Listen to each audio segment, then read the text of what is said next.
In early 2023, Indian scientists announced a discovery that promised to reshape the future: lithium hidden in the foothills of Jammu and Kashmir. A metal central to batteries, electric cars, and the clean energy transition. The headlines called it white gold. Some commentators placed its value in the hundreds of billions, others shouted trillions.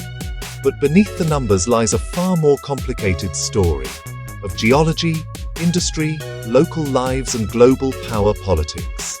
A story that stretches from remote valleys to global supply chains.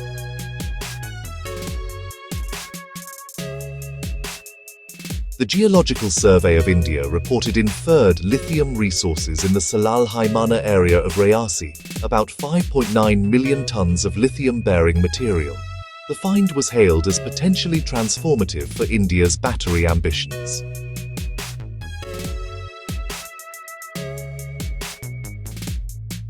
Salal Haimana, Rayasi. Announcements sparked a wave of headlines and hope, but the details matter.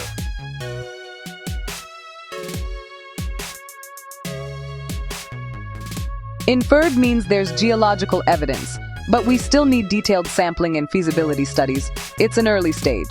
International experts warn that inferred deposits require many more years of exploration, testing, and investment before commercial production. On average, more than a decade from discovery to steady output.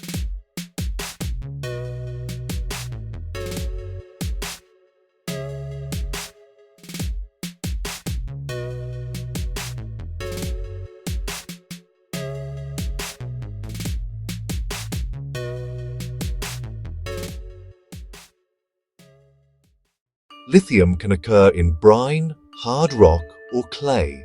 The J&K material appears in clay, a form that poses different technical and environmental challenges compared with the brine deposits of South America or hard rock mines in Australia.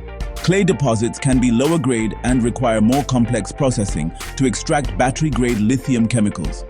Processing routes differ by ore, beneficiation, chemical leaching, impurity removal, and conversion to compounds like lithium carbonate or hydroxide. Each step carries cost, technical risk, and environmental trade-offs.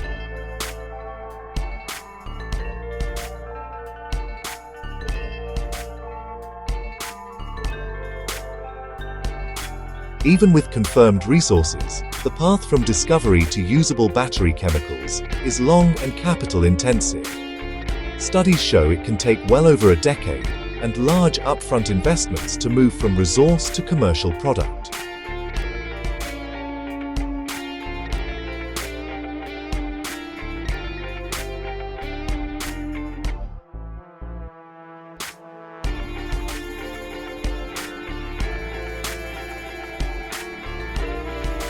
India attempted to auction the J&K lithium blocks. Bidders failed to materialize in multiple rounds, a sign that private investors are cautious about geology, extraction costs, regulatory risks, and the sensitive location.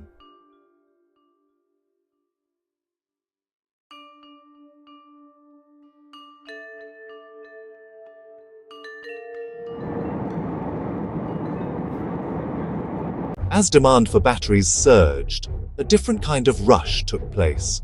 For midstream and downstream processing, China now dominates many stages of the battery value chain: refining, cathode and anode production, and cell manufacturing. Control of these steps is where much of the geopolitical leverage lies. Even if a country has raw lithium, without local processing capacity and industrial partners, it can remain dependent on foreign refiners and battery makers.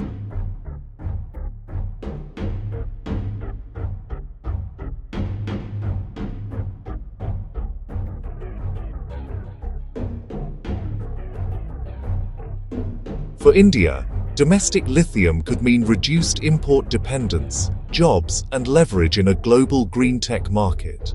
But realizing those gains requires policy choices: how to license extraction, who gets the rights, where processing happens, and how revenues are shared with local communities.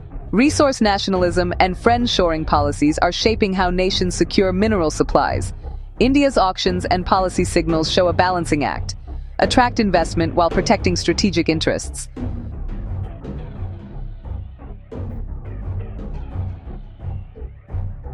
The geopolitics of resources can inflame existing disputes. Analysts flagged how large mineral finds in contested or fragile regions raise the stakes between neighboring states and inside local communities.